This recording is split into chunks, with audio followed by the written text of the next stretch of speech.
하나님은 이스라엘 백성을 통해서 하나님의 이름이 온 땅에 드러나기를 원하셨어요. 그래서 이스라엘을 선택하신 거예요.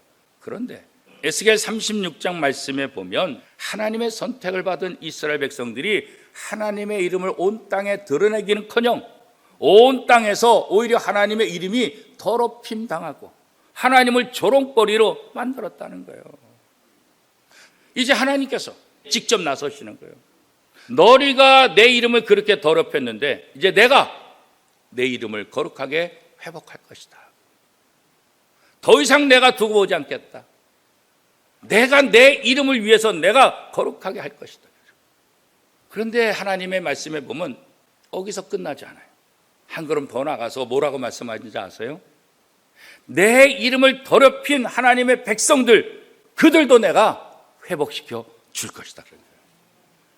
그래서 우리는 하나님을 신실하신 하나님, 사랑이 풍성하신 하나님, 악을 악으로 갚지 않고 선으로 악을 이겨주시고 더 풍성한 은혜를 베풀어 주시는 하나님이다.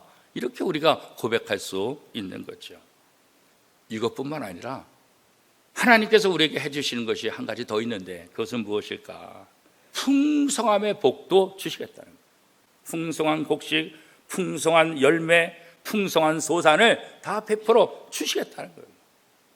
왜 하나님께서 이 에스겔 선지자를 통해서 이런 말씀을 하실 수 있을까? 하나님의 백성이기 때문에 그런 거예요.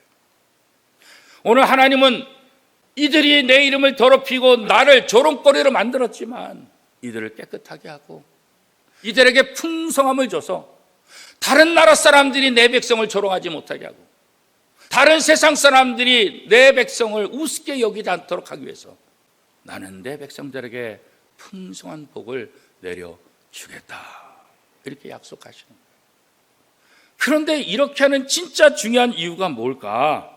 이런 하나님의 은혜, 이런 하나님의 사랑을 받으면서 내 과거를 되돌아보고 내 죄악을 되돌아보고 내가 얼마나 악한 일을 했는가, 내가 얼마나 죄를 졌는가 회개하게 만드는 거예요. 그리고 다시는 그 악한 길에 발을 딛지 못하도록, 다시는 죄와 가까워지지 않도록, 그래서 하나님의 율례를 질구하고 하나님의 말씀을 순종하며 하나님이 기뻐하시는 삶을 살 수 있도록 하기 위해서, 더 나아가서 우리를 통해서 하나님의 존재를 드러내기 위함이에요. 사랑하는 성도 여러분, 이제는 나를 통해서 하나님의 이름이 높아지고 이제는 나를 통해서 하나님의 이름이 온 세상 사람들에게 드러나고 나를 통해서 하나님의 영광이 드러나는 진짜 하나님의 백성답게 살겠다, 다시 한번 다짐하는 고백이 우리의 고백이 될 수 있기를 축복합니다.